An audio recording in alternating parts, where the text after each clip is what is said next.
right, thank you, Regina Manyara, for the news update. Now, let's take a look at what we have on our local dailies. Let me start with what's on the front page of the Star newspaper. Inside ugly Uhuru Ruto silent battles. Yeah, that's worth displaying. Inside ugly Uhuru Ruto silent battles says that deputy accused of undermining Kenyatta legacy and going after the first family. And now it's tit for tat. State staffs DP's Office of Finances in a plan to ground his operations. The president last week said that the DP went to his doorstep in Gatundu and insulted him. I will give more details briefly. Youth 22 years old finishes school thanks to fees raised through WhatsApp group. So how do you make use of the WhatsApp group that you are in? Just asking. All right? Social media is used for insults, harassment, body shaming, and what have you. But there is a community in Limuru who actually formed a WhatsApp group. This is called Bibirioni in Limuru.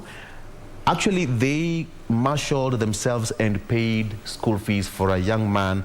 Actually, now he's an adult, 22 years old, for 4 years through a WhatsApp group. So make use of that social media platform. Okay. MP Juma censures state for adding new evidence in case. He said that Malindi MP Aisha Juma has now accused the state of introducing new evidence in a murder trial against her and her bodyguard Godfrey Okuto. Juma and Okuto have been charged over the murder of Gumbao Jola on October 15th, 2019 at his home in Ganda Ward, Kilifi County. She's also accused of storming Jola's house to disrupt a political meeting that was ongoing.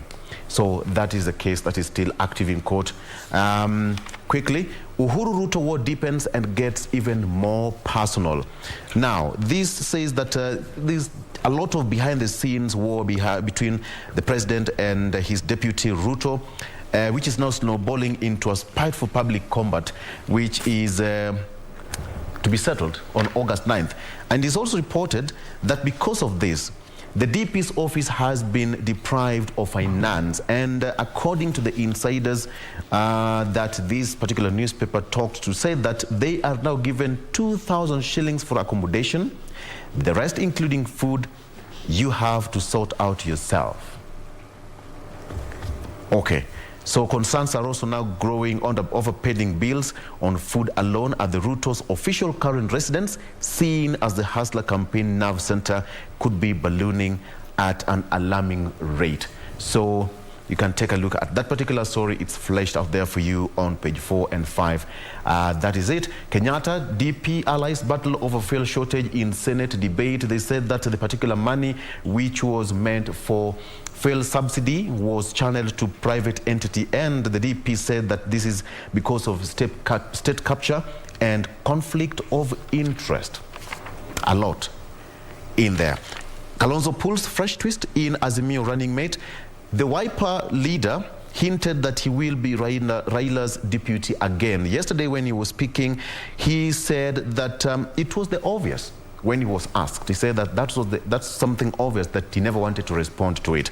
And finally, governors and CSS snub Ruto's meeting, which was held yesterday at Ruto's official residence in Karen. The budget, when the DP appeared to address a press conference at his current residence after the closed door meeting, Ruto was flanked by 3 governors allied to his political wing. That is Council of Governors Chairman Martin Wambora of Embu, Josephat Nanok of Turkana, and Moses Lenol Kulal of Samburu. So that is what's happening in the political scene. More briefly, Jen. Now, let me just pick up from that point. The main read on the front page of the Daily Nation, Ruto versus the state. This is a story that has been covered on 2 full pages, from pages 12 through to pages 13, where they go on to say here that an emboldened and hard-hitting Deputy President William Ruto is pulling no punch and directly taking on his boss, President Kenyatta, and the Jubilee administration that he is part of. So the question remains, who will blink first? Is it the president or is it the deputy? I'll be giving you the details of this particular story because they have also approached you from that particular angle concerning his lack of sort of in one way or the other attending to his duties from Harambee House, which is an office that is reserved for the deputy president, where he's supposed to help the president undertake his responsibilities. But we'll be giving you those details in just a bit. The other story is in concern to the family of the late Caleb Otieno, the employee of Blue Nile Rolling Mills, who was killed after he fell into a vat of molten steel last month.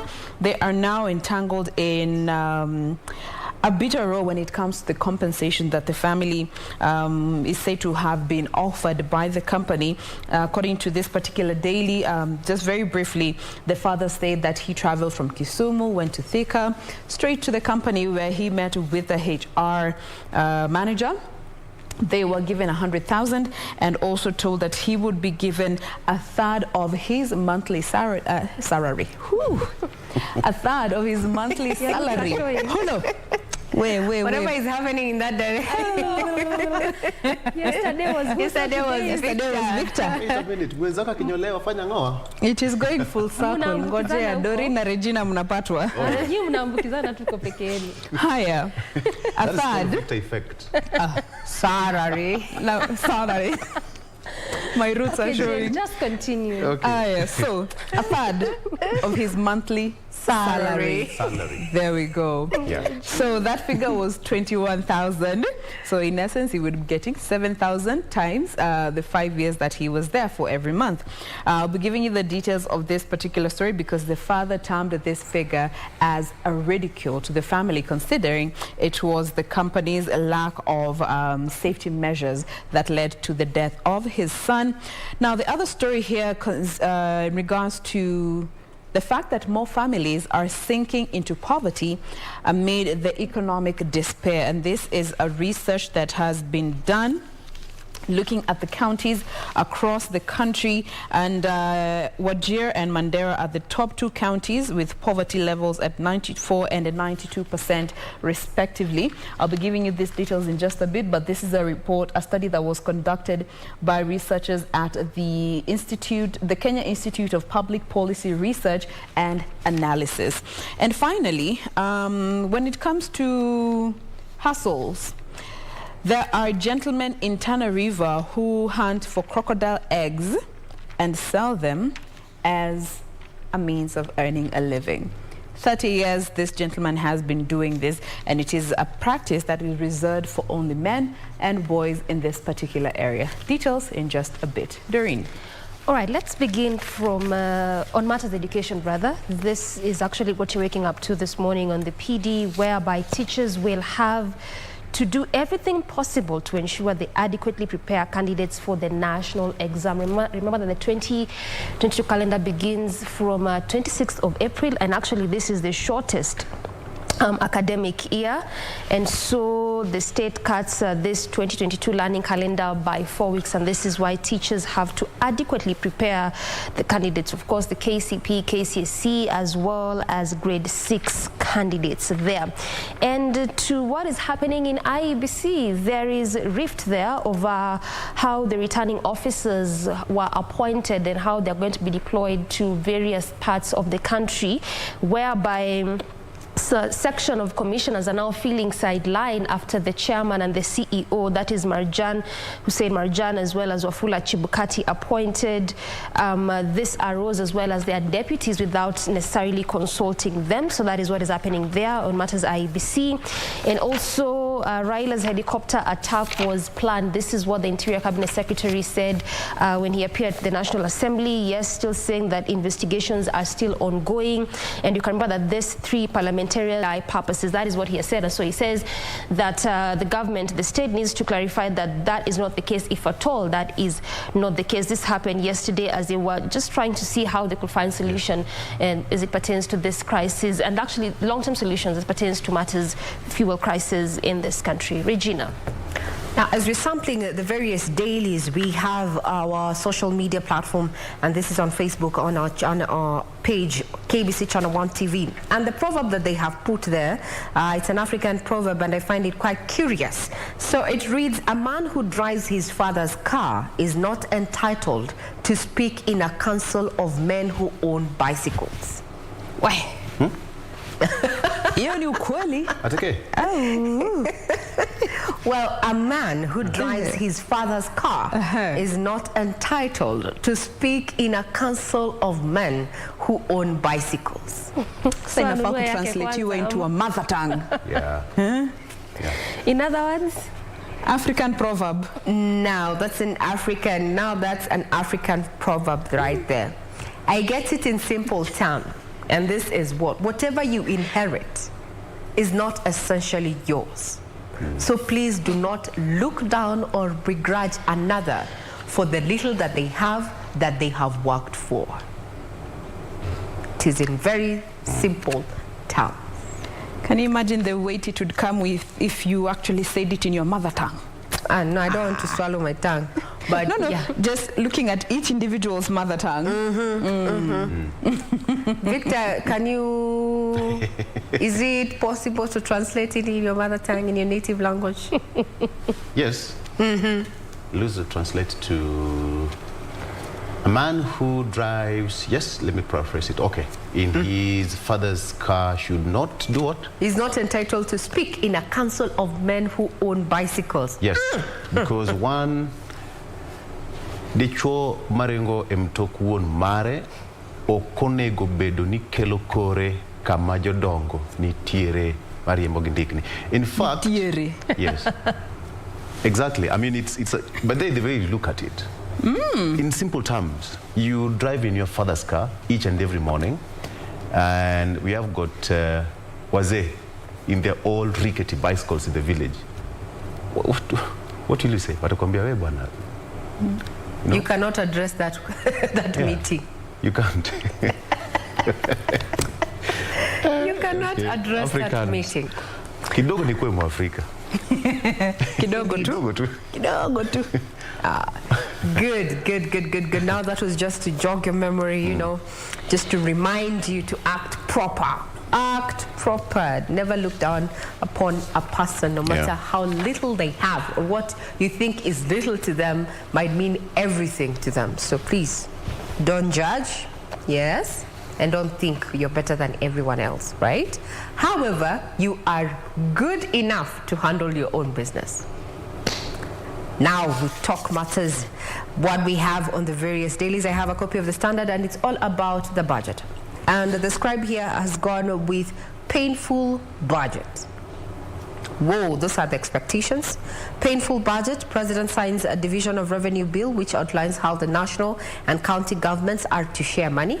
Now this move paves way for Yatani to read the budget speech in the House tomorrow. That is 3 p.m. We're going to be having a special coverage from way in the morning up until 3 p.m. and even after, to just help you unpack the figures there and how that will translate to your pocket. So the president, this is the last budget. He needs enough revenue to complete his legacy project, but he also needs to pay debts and manage the high cost of living. That's quite a headache there. Now, and as far as the counties are concerned, is that the national government owes counties a cool 148.4 billion shillings. Yesterday there, the Council of Governors came out to say that they want Treasury to disperse this money lest activities and services at the counties ground to a halt. Members of Parliament there are seeking a re-election and will have difficulties approving the budget if it raises the cost of living, and taxes will have to be hidden since Treasury has to raise 2.1 billion shillings. You know, government does not generate its own money, it's you and I. So if the taxman is actually charged with raising 2.1 billion shillings, your guess is as good as mine, right?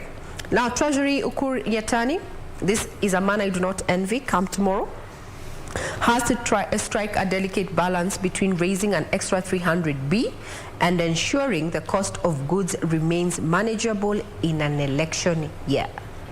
So last year, or rather the financial year that is coming it's terminating on June 30th, the taxman was charged with raising 1.8 trillion shillings. This year, an extra 300 billion has been included in the target that the taxman has to raise. This coming from a COVID situation where government is really focusing on leapfrogging the economy. However, we have factors like the ongoing drought. We have also COVID disruptions. A majority of business have not fully gotten back to pre-COVID times. Then also now the Ukraine-Russia war, which a majority of Kenyans thought was so far-fetched, or rather we had no connection, so to speak, in as far as Russia and Ukraine, until you hear government coming out and also experts coming out and saying, you know what, we're looking at a shortage of fertilizer, you know, because we trade with Ukraine in as far as fertilizer is concerned. Wheat is another issue altogether. So we are not so far removed from the Russian-Ukraine war, and these are uncertainties that not just only the globe is dealing with, but now we also have to factor in as we are planning. Remember, when you talk about fertilizer, you're talking about food security, and Kenya prides itself as an agriculture-driven economy. We're also talking about matters of climate change, with the drought being experienced at least across over 20 counties in the country. So what to do? That delicate balance. We're going to be finding out what Ukuri Yatani has in store for us in his briefcase. The target, in as far as what government intends to spend in the next financial year, that is 2022-2023, is 3.31 trillion shillings. There's also been talk of raising the debt ceiling to around 12 trillion shillings from the current 9 trillion shillings to help government development finish its development projects and also pay off some of the loans that are maturing in June. Experts have also come out to say, you know what, in as far as Kenya's debt is concerned, while government maintains that it is stable, there has to be, or rather debt restructuring is bound to take place. Taxpayers want lower taxes, but more spending on development, not just civil service salaries. They also want the government to spend less on debt. And as far as the budget is concerned, government will be borrowing in this next financial year a cool 846.1 billion shillings.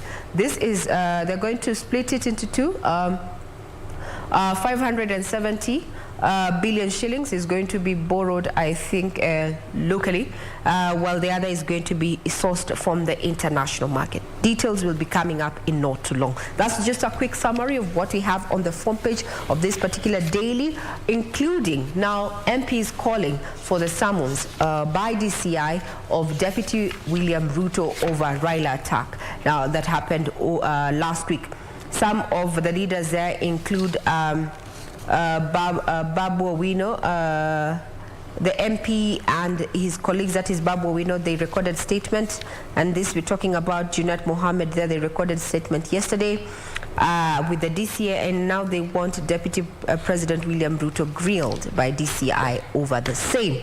Talking about the front page, let me take you to the back page before I hand it over to my colleagues now. Soccer lovers, tonight is quite fun-filled. Real now is going to be seeking revenge as they face off Chelsea today. I'm talking about today's fixtures in as far as the Champions League is concerned. We'll have Villarreal taking on Bayern Munich at 10 p.m. while Chelsea is going to be squaring it out with Real Madrid at the same time. Now, what you need to know is that Chelsea will hope that lightning strikes twice. Well, we'll wait and see if that happens. Remember, the Blues will be hosting Madrid in the quarterfinal. Now, last season, we had the sides meet, and in the semi-finals, a 2-0 home win at Stamford Bridge, sealing a 3-1 aggregate success, and the rest, as they say, is history. If this is going to repeat itself tonight at 10 p.m., we're going to be there to see. The person you need to be watching from the Chelsea side is N'Golo Kante. He was very instrumental in that particular win last season, but also Real Madrid has some of its players who were not participating in this particular game last season owing to injuries. So we have Karim Benzema, you know, so that's a man to really watch, you know. He has had a good run, yes, with, you know, PSG in the last 16. So let's wait. Madrid hasn't won in its last 5 trips faced against the English clubs. With this change, well, tonight we will be keenly watching. Now, yesterday we also had several matches take place. Just a quick overview before I hand you over to my colleagues here. So we had Manchester City taking on Atletico Madrid, where Man City won 1-0. Benfica, on the other hand, lost to Liverpool after Liverpool scored 3 against its single goal. So, as I mentioned, today's Champions League matches are going to be between Chelsea and Real Madrid at 10 p.m., as well as Villarreal and Bayern Munich at 10 p.m. The EPL is still ongoing. Now, tonight at 9:30 p.m., we're going to be having Burnley taking on Everton. So soccer lovers, indeed, that is something to watch. Jay. All right, now I think from that point we can just quickly touch on some of the politics that have been highlighted on this particular daily. And I'd like to start with this story that I think, Victor, you touched on concerning the deputy president, his role as the vice president, and also what Jubilee has to say about that. So this daily has approached it from the Jubilee's particular point of view, where they go on to say that Ruto takes on Uhuru and the state over BBI cash and economic woes. So Jubilee Party is now questioning the millions of shillings that the deputy president spends in his campaign, despite the outrage over the high cost of living. Okay, this comes just a few days after the deputy president challenged President Kenyatta to own up to misusing billions of shillings in the drive for BBI. So the latest feud was sparked on Monday when the deputy president questioned the whereabouts of the petroleum development funds, the 39 billion, which was meant for fuel subsidy. And this particular daily continues to give a whole rundown of how that went. But on the flip side, yesterday, Jubilee challenged the deputy president to explain how he spent up to 50 million Kenya shillings a week, which translates to about 2.6 billion annually, for his logistics and local travel. And this one has been pegged on the most recent trip that the deputy president took, where he went to the United States and the United Kingdom. It is said that his 131 team cheerleading squad, that's what they have written here, 131 man cheerleading squad, they're said to have spent 200 million Kenya shillings in logistics, flights, accommodation and allowances. A figure that they say is enough to provide an emergency food intervention in drought-stricken counties. Those were the words of Mr. Kioni. Also, Ndaragwa MP added that it is wrong for the DP to stand on the staircases of government offices, enjoying government security and staffing, only for him to insult the same government. And finally, he said that the deputy president has 2 choices. Number 1, occupy his dusty office at Harambee House and help the president in executing his duties, or resign from his position and lead the opposition atop his tax-funded, top-of-the-range Land Cruiser. Where? Where? This looks like blame game. This side blames this side for using taxpayers' money. This side, on this side, you use this amount of money. And it's very specific to how funds are being used. Yes. Not just any other political smearing campaign. It has been pegged on funds and how they have been used in the recent past. Victor? Yeah, they say that scratch my back and I scratch yours too. Okay, so very quickly, according to CS Matiang'i, bribery, rented crowds, biggest threat to security. Interior CS says the police cannot be blamed for clashes that emanate from graft contracts. And so He was speaking yesterday before the Senate Administration Public before the Senate, when he responded to several queries therein. And now the Kalenjin elders are now organizing for a prayer meeting after the incident that happened in Uasin Gishu. They say that they cannot do anything at the Mzee Kibor's neighborhood, because according to the elders, Mzee Kibor was a respected elder in the region, and therefore the incident occurred, and therefore the family cannot do anything. So what they're planning right now, they apologized to the former prime minister, and now they are organizing for a prayer and cleansing ceremony at the area where the incident occurred. And according to them, as per the tradition, the family of Kibor is still mourning, and they cannot do anything at the moment until after the 40 days. So the area is located next to home of Mzee Jackson Kibor, who died a couple of weeks ago and was laid to rest last week. So, yeah, every action has a consequence, right? So there is a problem to the motorist. According to the oil marketers, fuel shortage could enter new week. Small retailers caution. Mamma mia. Oil marketers reported to be holding on to fresh stocks, awaiting monthly price review. They say that major players in the oil sector are said to be holding new stocks, anticipating price increase in the next week's monthly price review. Independent dealers are also said that they are yet to access the petroleum products, as major players ration the little stock that they have for their own franchises. Another reason is because of the long queues of loading trucks at depots is another reason that will see pump stations remain dry for longer. So let's brace ourselves for some tough moments ahead. Nikimalizia, Coast Hotels and parks count on Nairobians for Easter bookings. Sasa watu wa Nairobi, some people depend on you. It's called a food chain. Sindio? Yeah. So that's why I leave it. Anything you do to your perfection, but moderate. Why are you being so dramatic? Unamalizia, Manze, unafunga, tunaenda nyumbani, yani nini? But I think as a country we're very selfish. No. As individuals we come off as very selfish. Now for those who are holding that new stock, because last week was a conversation about them not receiving their pay. Now the monies have been disbursed, right? But hey, we are waiting for the April review that is coming on the 14th, which happens to be Holy Thursday, when people are supposed to be traveling for the Easter holiday. I'm like, But so if they're holding, is it like more of tit and tat? That state you stayed with no, money for they're long, waiting and seeing. You see, right now, Super Petrol, for instance, is retailing at 134 and some few cents per litre.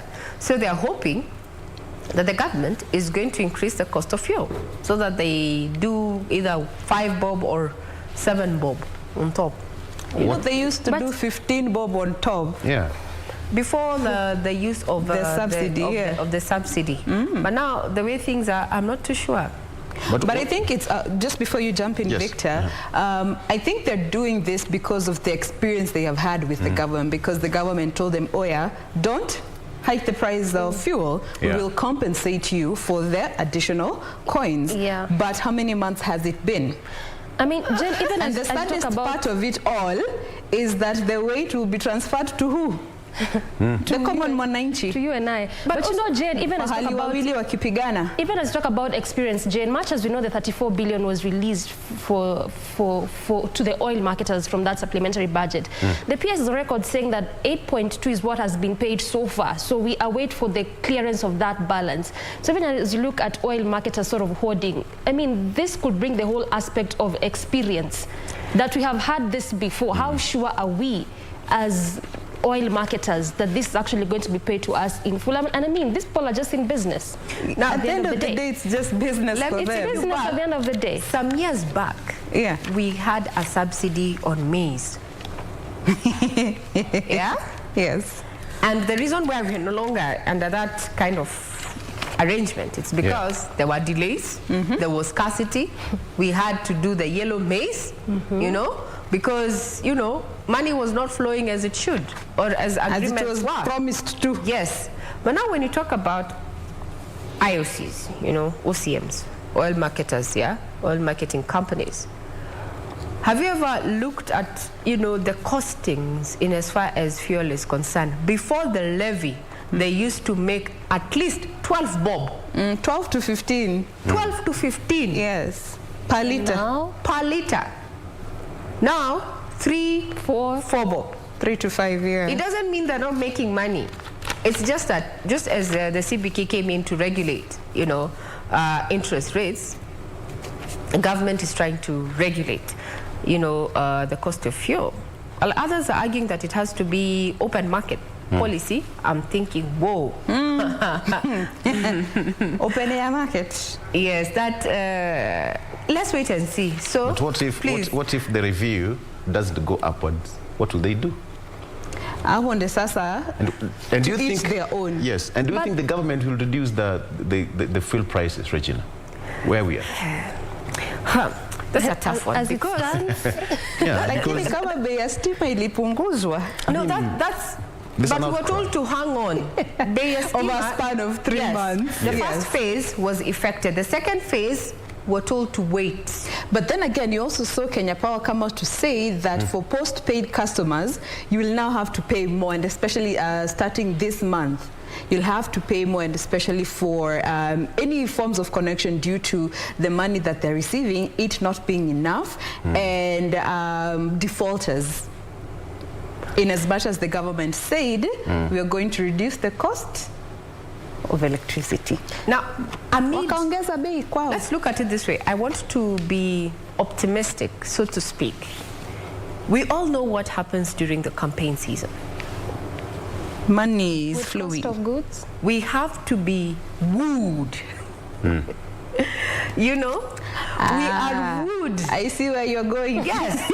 So I am praying that they remember that this is a campaign season. And the hashtag lower food prices, fuel shortage should not be a thing we're discussing right now. But honestly, is there a way we can find a long-term solution to this fuel crisis in this Have country? you guys realized we never have long-term solutions I to mean, our because problems? it's really a back and forth kind of situation. Can you remember that last year, I think it was around between February up until May, if my memory serves me correct, where fuel prices kept going up and up over time. And we understand we have the fuel levy, whereby for every motorist, if you go to purchase fuel from the pump, there's an amount that goes to this levy, which is supposed to stabilize fuel prices. So if this is the case and taxpayers get to do this, why do we have to always go back and forth with fuel crisis in this country, much as we can never have a long-term solution? But can we just find stability in some of these issues?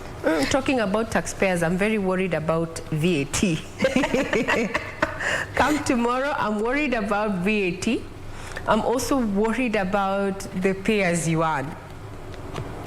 This is your concern. That's my concern, because it That doesn't translates directly to what ends up in your pocket. Yeah. It affects what is in my pocket or what should get into my pocket, and it also affects how much I will use to buy that product. That is where my thoughts are. And you know, Regina, as we bring this segment to a close, that ties to this, but there are two stories here on this particular daily.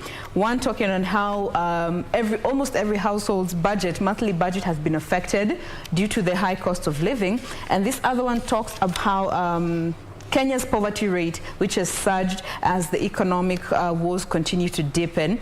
And when it comes to the counties, 42 out of the 47 counties, they have a 40% poverty threshold.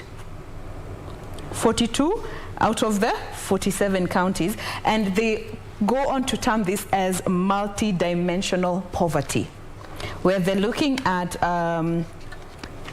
number of aspects, when put together, it is considered that this household is experiencing a multidimensional poverty, and this goes to not just the amount of income. They talk of access to safe water, sanitation, education, electricity, food, among many other indicators. So if you are experiencing a lack or shortage when it comes to at least 3 of this, that is considered multidimensional poverty. And 42 out of the 47 counties, at least almost half, are in this category. Can we say we are all poor? Wow. Can you also say that high cost of living needs to be addressed tomorrow? Can I also have a question? What is your star horoscope? Jen, what is a horoscope? I don't believe in those things, but that's not the question you have asked. Loosely. I fall in the, is it Sagittarius or Sagittarius category? Sagittarius. What is it saying? Tukimalizia. Minor health problems will cause setbacks if you haven't taken proper care of yourself. Doreen? Minor health problems. Kenyans who find some We're just from talking about economic wars and budgets. Doreen, what is yours? Sagittarius. Again, minor health problems will cause setbacks if you haven't taken proper care of yourself. Regina? I'm a Virgo. You're a Virgo. Don't jump the gun. You may find yourself getting angry at the wrong person. Hey. That is so hard. Now, mine is a Scorpio. You can anger others quickly today. Just like what you are doing. Tufungie TH hapo. Before you get angry here. Before anza kukasirikia watu hapo bure. Ati minor health issues. Minor health issues. Okay. This is why I don't believe in these things. Anyway, more of Good Morning Kenya coming after this break. To stay with us. Thank you for watching.